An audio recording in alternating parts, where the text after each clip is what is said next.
County Executive Anthony Pacenti. I'm joined here by my partners in government, the Commissioner of OGS, Rowan DeStito, representing the Governor's Office, and the Emergency Management System of the state for the Mohawk Valley here, the Mayor of the City of Utica, Robert Palmieri, Congressman Anthony Brindisi, State Senator Joseph Griffo, Sean Coletta, the Town Supervisor of the Town of Whitestown, and we have the Chief of Utica Police, Mark Williams, Dennis Davis, Public Works Commissioner, Chief Scott Ingersoll of Utica Fire, along with Deputy Chief Noon, Dave Short, the Commissioner of Public Works for the City of Utica, and Mary Pratt, Town of New Hartford legislator.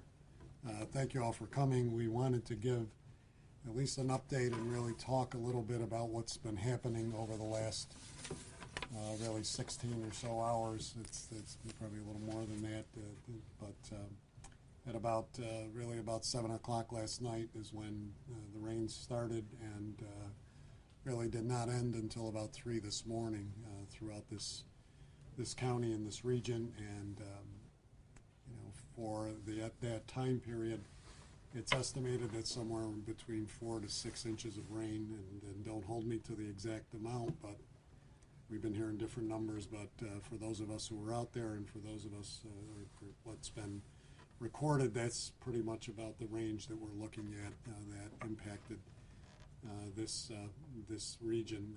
And let me just say our thoughts also, and our concern goes out to our neighbor, Herkimer County, that was also hit very hard, if not harder in some spots, and they're dealing with the same issues as we speak here today. In Oneida County, there was various issues throughout, but none more severe than in the city of Utica, the village of Whitesboro, the town of Whitestown, the town of New Hartford, the village of New Hartford, some areas up in Chadwicks that are still underwater and still pumping.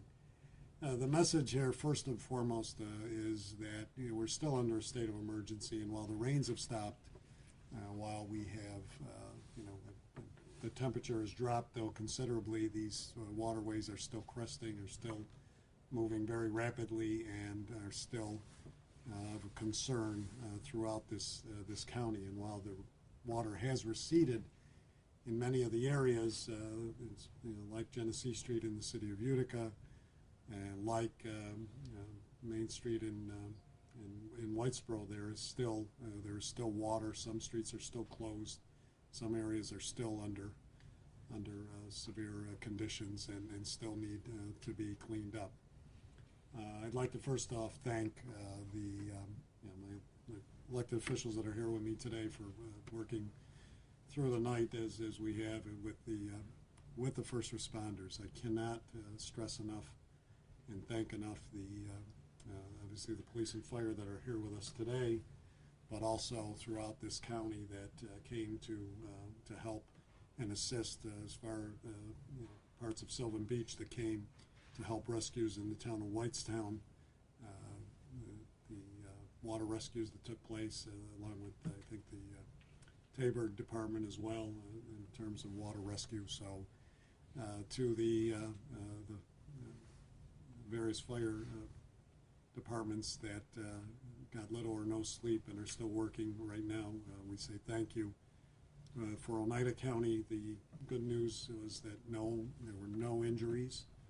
There was nothing in either any of those areas where rescues took place that anyone was injured or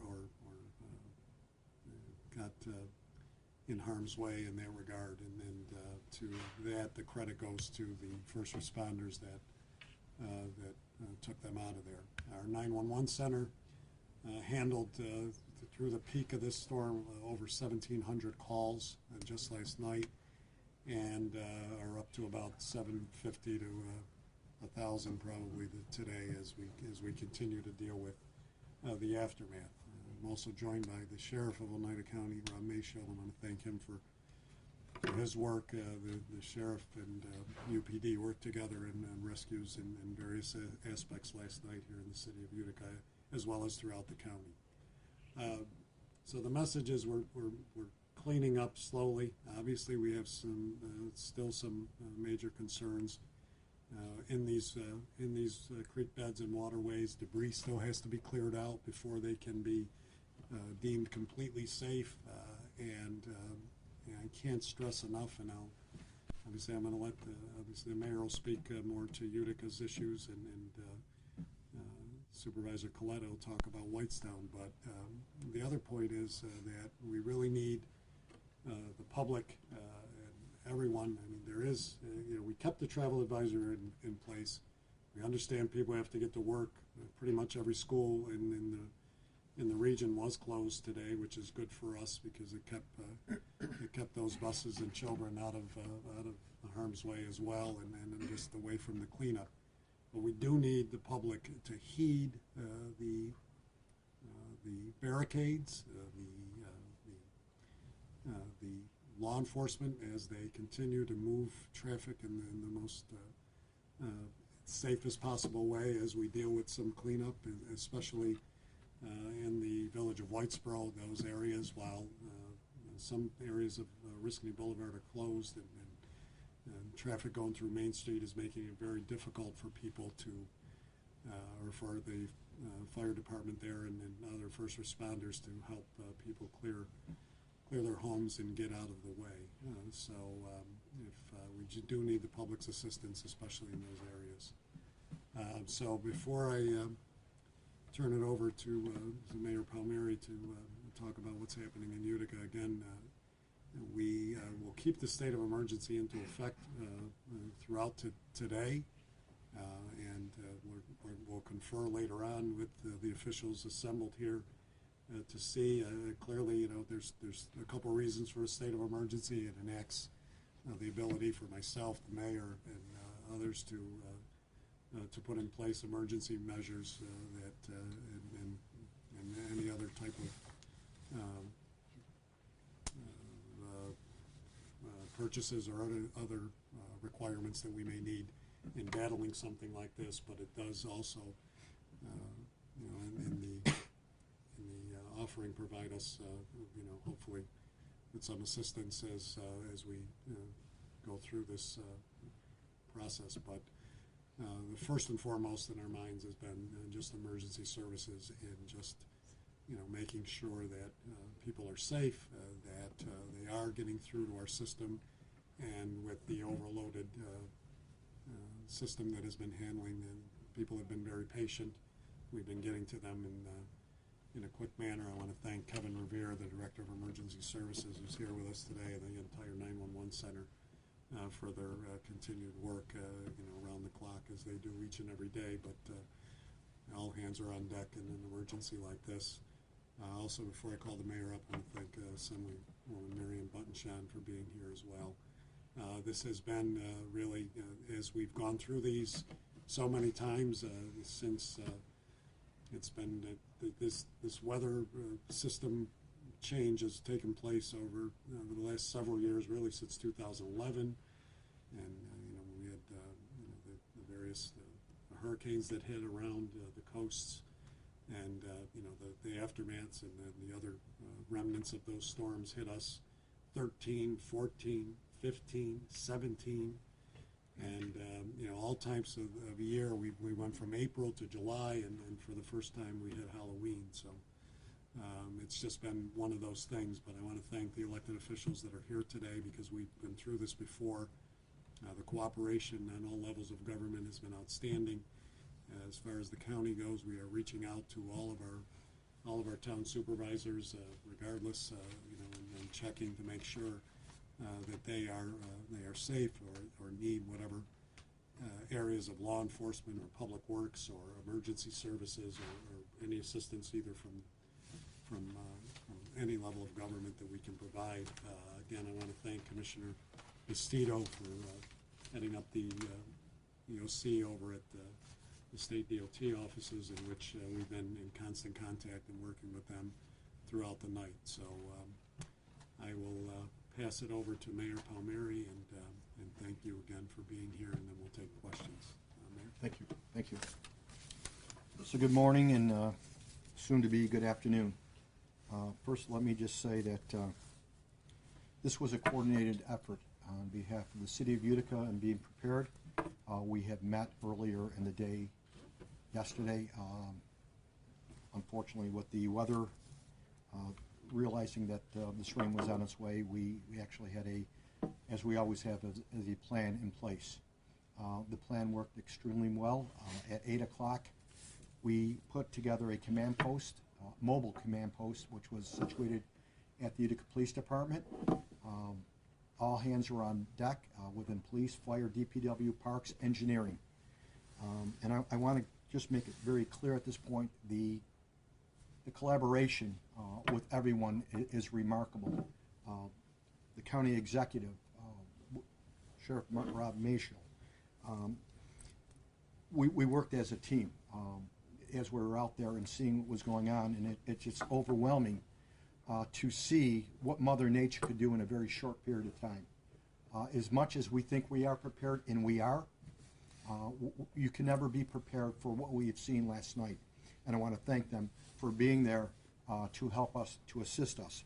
I also want to thank the Sylvan Beach Fire Department Rescue Unit, because again, that was a coordinated effort, as Homeland Security Water Rescue, as is the Office of Emergency Services, as Central Bus for coordinating the evacuation of the people along Brookline in that area. Red Cross, First Presbyterian Church, the state, Department of Transportation. And really importantly, what I found last night while I was out helping catch basins, whatever we could do, it was the citizens that were out there that were working well together, coordinated an effort in helping each other neighbor that's out there. In a time of need, you see how strong this region really is and how we all come together. My fire department, my police department, DPW, engineering, I can't tell you, we went to every site that there possibly is in the city of Utica, and as I said, we were prepared. Helix Ravine, we had our assets already there. We had monitoring throughout North Utica and South Utica. It was amazing when I went with Dave Short, we were traveling, and we looked at Sequoia Creek and the volume and the thrust of that water, how it just changed almost within 5 to 10 minutes of the volume of the water, and people happened to be rescued from that area. We had roughly 24 rescues, and that was a coordinated effort. We continually are pumping houses out as we speak. We are close to 50 as we speak at this point. And I want to make it very clear at this point, when there are barricades that are up and roadblocks that are up, they're there for the safety of the people. And I found last night multiple people just didn't observe with their own safety in their own hands, that they would go through that and then they would be stuck. So when the county executive put an emergency in, it's not for any other reasons, for the well-being of the people. And that's what I noticed last night. As much as I saw people come together, I saw a lot of people just having disregard for whatever they felt they wanted to do. So where we are right now, we are in a cleanup mode. We're out there doing whatever we can. We're out obviously near Sequoia Creek. DPW is at full capacity, doing whatever we can possibly do. Most of the roads are all open as we speak. There is one area along where Wirtz Ave, Leland Ave, because of the Mohawk River, I don't believe has crested at this point. So there are going to be road closings as we speak along those lines. And again, I just want to make it very well to understand that we were well coordinated within our own city, but more importantly, I think everyone that you see out here, it was a great team effort at this point. And the fact that you get the phone calls when you're out there from either the county executive or DOT or Rob Mayshall is the fact that whatever you need. And it's often we get our equipment that you think, when are you going to use it? The Bearcat was used last night to rescue people. And it's so important to have all of the equipment that is needed for an event that we had last night. So again, our command unit will be in effect until roughly 4 o'clock. The high winds are still out there, so we're out there with the trees and the debris. If anyone has any concerns whatsoever as far as flooding in their basements or whatever, it would be at this point still continue to call 911, and we will respond as rapidly as we possibly can do. But I just want to give accolades to the first responders all the way through. They did an outstanding job in the Department of Public Works, both in the county and the city. It's amazing how we have come together, and at the end of the day, the citizens really took to the house of doing and working well with the neighborhood. It was really very overwhelming to see that everyone was kind of worrying about their neighbors, the elderly, the pets. We have a great community, and I'm very proud of it. Thank you. Thanks. The Mayor mentioned a couple things just before I bring Sean Coletta up. The shelters, the emergency shelters that were put in place, thanks to the Red Cross, as he said. I want to echo that. They were very responsive. We had shelters at the First Presbyterian Church, the Whitesboro Fire Department, which is still enacted as we stand here. The high winds is something too that we're concerned about. Obviously, power outages, limbs down. We've had that in many of the other outlying areas. We've been fortunate that there has not been severe power outages throughout the county. I think earlier today it was somewhere in the 700 range, and seems to have been going down. And that's I know while that's still 700 that we got to make sure that we get back on and people get their services. It's still much less than the thousands that were out of power with Hurricane Irene and then the others that we've seen. So the Squoit Creek has been undergoing some overall significant mitigation over the last several months, led by our town supervisor and working with our departments to see that through, and that did make a difference in parts of the areas of the Squoit Creek. Obviously, we know we have a lot of work to do. However, I would just as a word say that these weather events are just out of control, and no measure of mitigation can hold back the raging waters that we saw and that came through here last night with the number of inches of rain, and then the intensity, and then the force, and then everything that we saw. The temperature change, everything has a factor in that, and we've just been unfortunate in that regard. But Town Supervisor Sean Coletta has been a great partner and doing a great job, and I'd like him to talk about what's happening in Whitestone. Thank you, Mr. County Executive. First and foremost, my thoughts and prayers are certainly with all of those in the town of Whitestown, particularly the village of Whitesboro, whom we all know, unfortunately, have been through this far too many times. Again, my thoughts and prayers for those who have suffered through so much destruction and devastation. It's my understanding that the lower Sequoia Creek in the village of Whitesboro hit a record flood stage. So this is the worst that it's ever been. It's also my understanding at this point that the Oriskany Boulevard Bridge and the Main Street Bridge are still closed. DOT and other officials have been on site and will continue to be on site, and will open both bridges back up once it's safe to do so. Also, the Whitesboro Fire Department continues to be our command center. The Red Cross is stationed there. So again, for those in need, please go to the Whitesboro Fire Department, and officials from National Grid and officials from multiple agencies are there to help and to answer any questions. Again, a big thank you to all of the first responders, especially the Village of Whitesboro Fire Department. We even had the Oriskany Fire Department Water Rescue Team assisting last night. We had the Village of Cleveland Water Rescue Team assisting last night. But like the county executive stated and echoed, when you have rain events that are this significant, it's very difficult to avoid this kind of destruction. And Mother Nature can be incredibly tough and difficult to tame. that doesn't mean we're going to quit. We're going to keep on trying.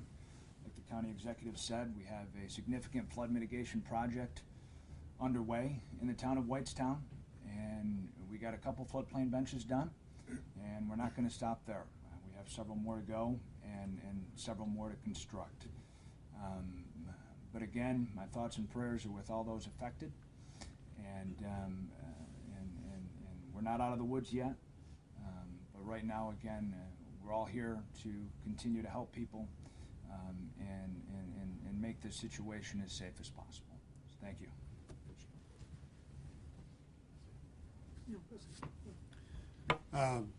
Obviously, all of the electeds are here in support and have been offering assistance through their offices. I want to thank them for that.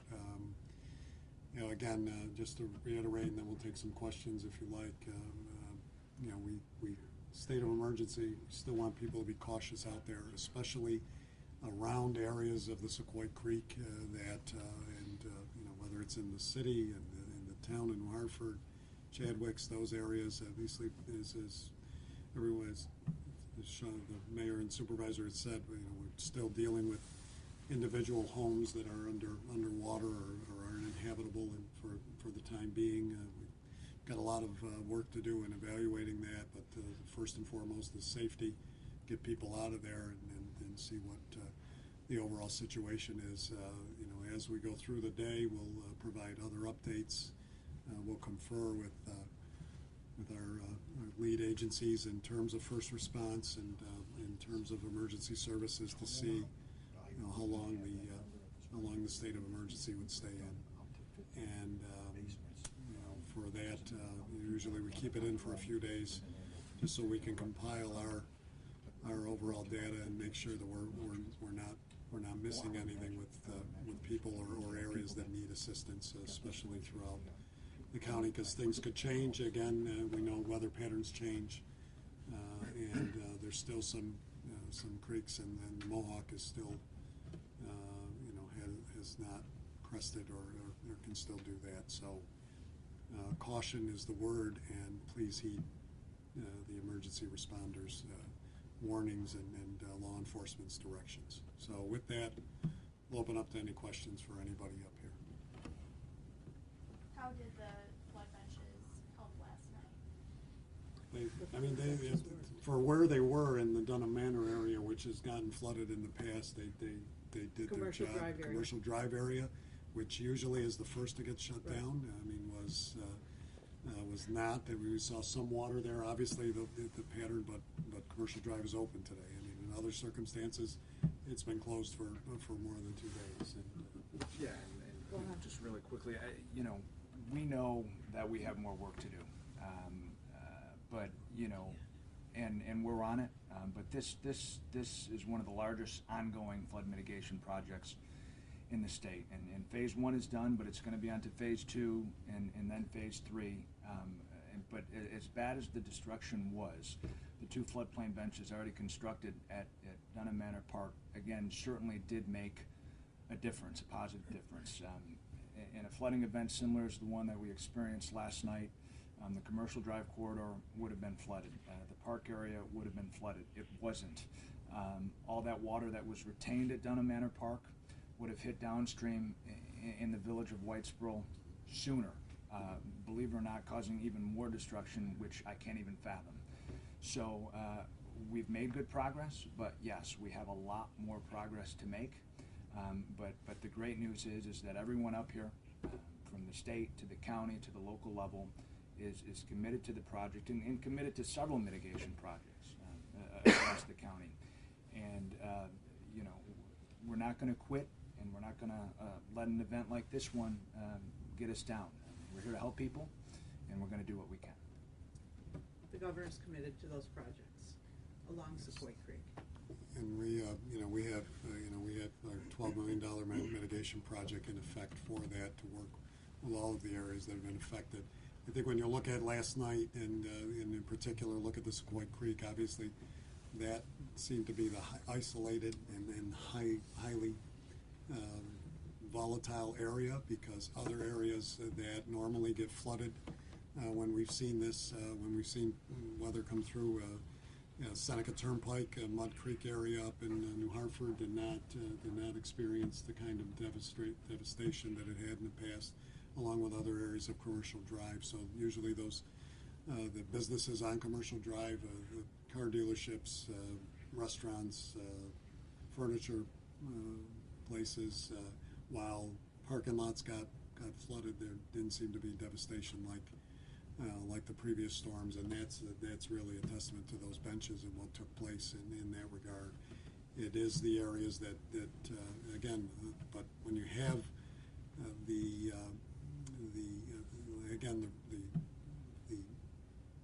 rage of the water last night was really the impact that just the overall just speed of it was just too hard to handle for everything. Can you give us some more information on the water rescue and some of the circumstances surrounding it? Chief, anybody? Chief, you want to? As far as the water rescue goes, I'll let Chief Ingersoll, but again, it was the assistance of, again, Oriskany, so Sylvan Beach, that actually came in here at this point. To that point, we attempted to use the Bearcat, but the water was overwhelming, and at this point, we coordinated again with Sylvan Beach. And yeah, so one of the issues that we had last night was due to the water rising so rapidly. We quickly got inundated on Brookside Ave and Sunnyside, Milton Avenue as well, and that area right next to Sequoia Creek. We had water at points up to the bottom of stop signs. The streets were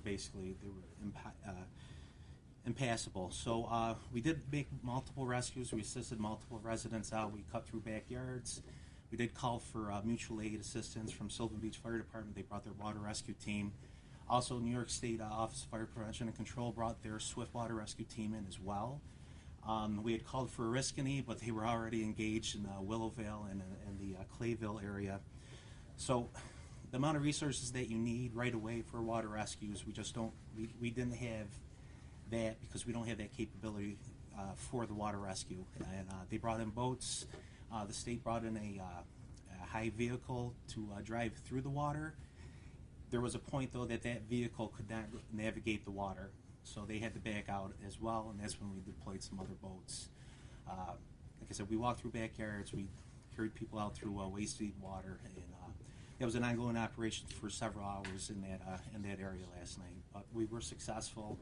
There were no injuries. We were able to get people relocated to the Red Cross shelter, which was very helpful. Were those water rescues mostly people in homes, cars, both? Okay, so throughout the city last night, we had multiple water rescues from people in vehicles and in homes last night from in that Brookside Avenue area. We did have people that we couldn't reach at the time. We told them to get to the second floor, put their pets on the second floor. There was people that we were able to get out. One that I assisted in, we were able to cut through some backyards, get the people out through the back windows and waist deep water, but we had them leave their pets up on the second floor.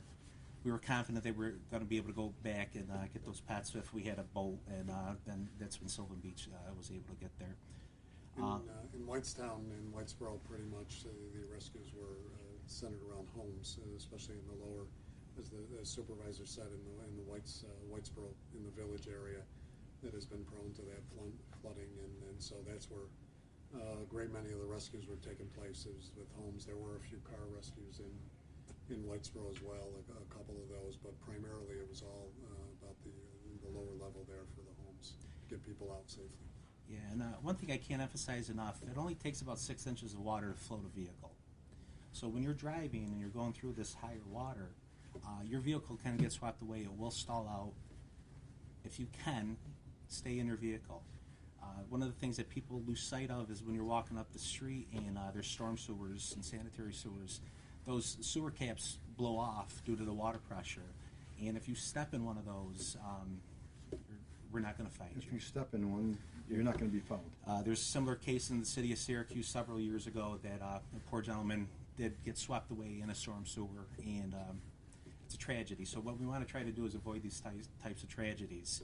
It was a little surreal last night. We were in a neighborhood, and there was a car stalled out in the middle of the road due to the amount of water, but there were still trick-or-treaters trying to get by. So we had to turn kids around.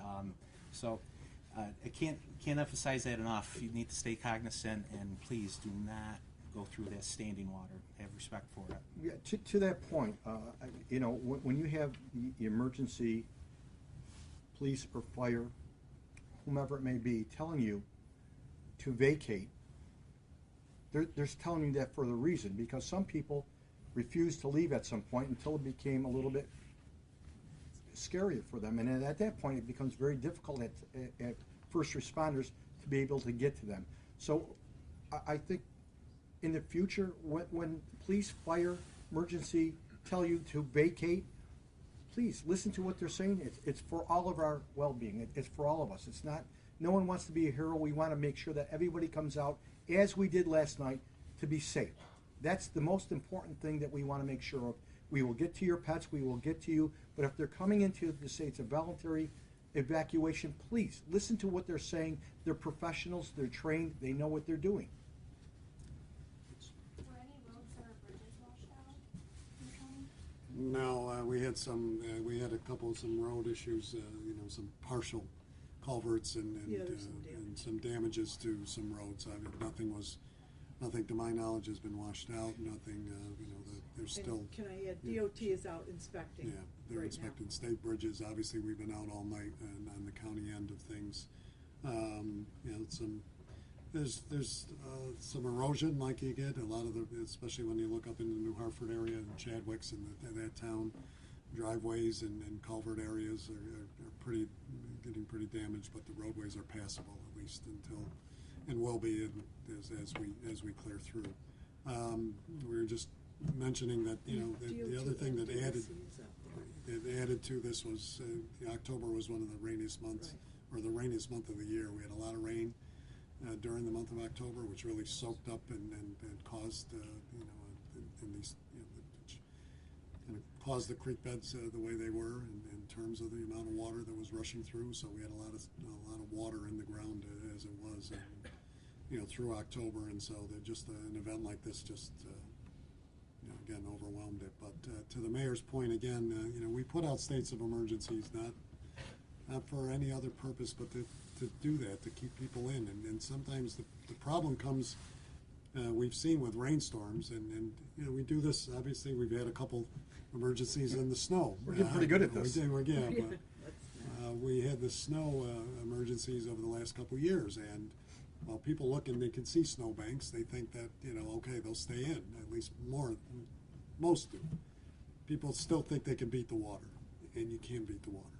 The water runs just is so fast and rises so high and so quickly that's what people see. The perception and the perception with the rain is worse than any other time. So they really need to heed our warnings. Amy? Chief Ingersoll, do you know how many people you rescued? 24, roughly 24. About two. Sean? I don't even know how many. Yeah, I don't have an exact I'd say number, it's close to 50. Yeah, there was a significant amount of rescues, and again, to go along with what everybody else has said, you know, if there's an evacuation order, please take it seriously. Get out and before. leave your home immediately. You know, unfortunately, you know, last night in the village of Whitesboro, we had a lot of rescues because people didn't leave. People didn't want to leave. Same up in Chadwick's. We had people who didn't want to, you know, who initially didn't want to leave. Richardson Ave, if anybody knows about Richardson Ave, talk to the residents up there. They have been up there 30, 40 years. They have never seen it at this level ever in their lifetime. And if you drove up there on one of the side streets and you look at it as we did, it actually looked like a river going through. It didn't look like a creek. It looked like a flowing river. It was just, you know, amazing to look at. The thrust of the water and the potential danger that it could happen in a short period of time. But it looked at least 18 to 24 inches deep along Richardson Ave, which again, it was from Coy Creek. Are there any concerns about Hinkley or Delta? I've been in contact with obviously the commissioner is well aware of it from the state level. Been in contact with the Canal Corporation. It's being monitored. It is at a high level, clearly because of the amount of rain and the period of time. it's being monitored right now. There is concern about that of overflowing like we had in, I think, 11 and 13 were some of the worst times.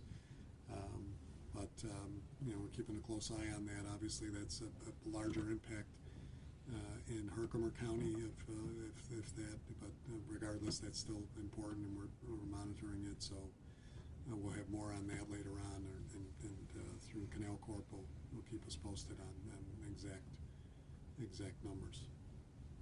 I know Sean touched on the flood benches that have been worked on, but I've talked to some people down between Main Street and Sequoia Street. What do you tell those people who are still getting flooded? And one of them said it's been at least 5 times for them. Yeah, I'm at a loss of what to tell them. I mean, clearly, we have been obviously working tirelessly and with the town, the state, Department of Transportation, DEC. It's a floodplain that just again the amount of water that came.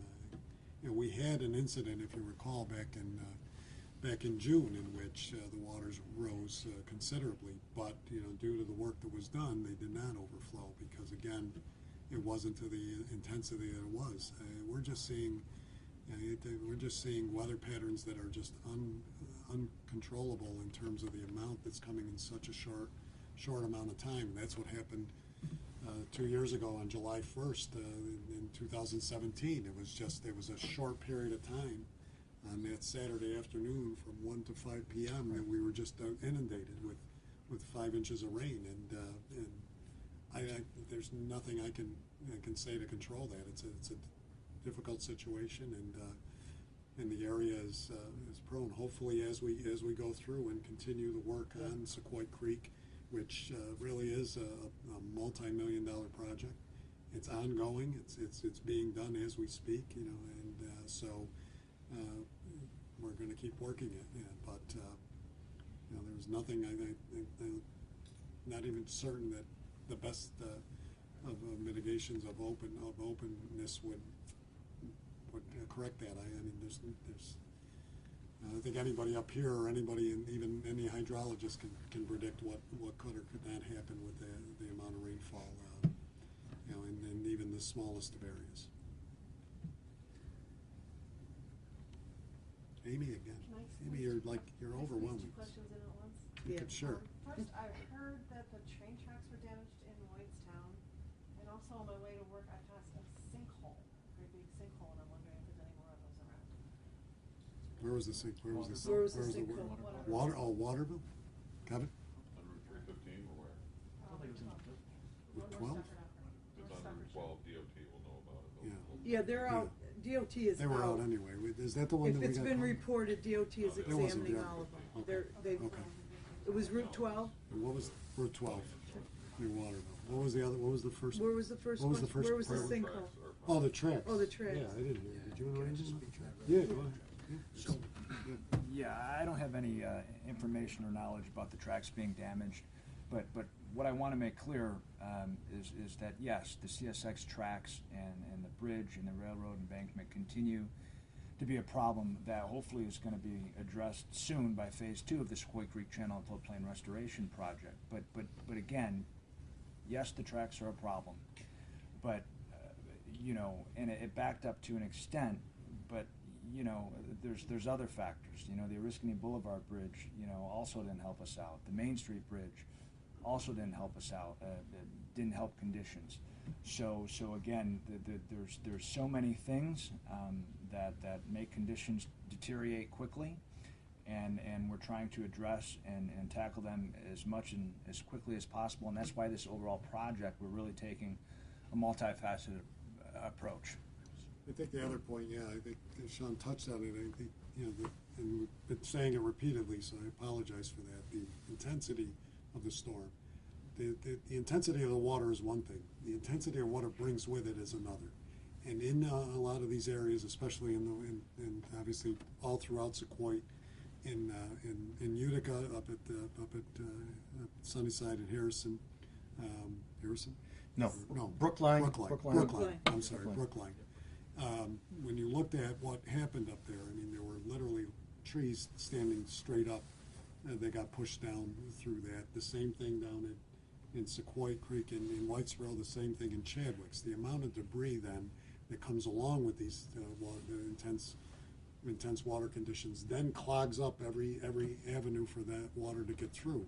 So those are things that you just can't, you don't have control over, and even with mitigation and benches, you're still getting debris that's going down that creek, and it's just, you know, taken with it. And again, water does amazing things and damages and uplifts trees from their roots and just carries them down that stream. And that's, if you look at those bridges, and you can see what's happened. Again, if you go up to Chadwicks now, and you know, you see just limb after limb that is just still lodged on the bridge, you know, in the culvert under the bridge. There's a huge tree that's blocking it. So all of this is, you know, contributes to the conditions that are just, you know, out of control. And so it's not, you know, while water is one thing, the water's can only go where it can pass through, and when debris blocks one area, it goes into another area, and that's what we're facing. So. And it's to that point, Helix Ravine is part of our pre-storm. We actually have an asset up there to make sure that we continue to clean that during the event, because the first thing that happens, it may look for the first maybe 400 or 500 feet, it's fine, but when you have that thrust of water, we're getting logs, debris that all of a sudden clogs it, then it goes on top of that over into Genesee Street and all the way back down into Roosevelt Street. So as much as we prepare, sometimes the thrust of the water is more than we can handle, even with having an apparatus up there cleaning it out on a consistent basis while the event is going on. It becomes rather dangerous also for the manpower that's up there at times. Anything else? Amy, you look like you have one more. I saw you move. You sure? Okay. Anything else? Anybody else? Obviously, any of my other electeds want to say anything, or everybody good? Sheriff, Senator, Congress, Assemblywoman, everybody good? Thank you. Thank you. Obviously, anybody's available for questions afterwards. Thank you for your time today. Thank you, Tony.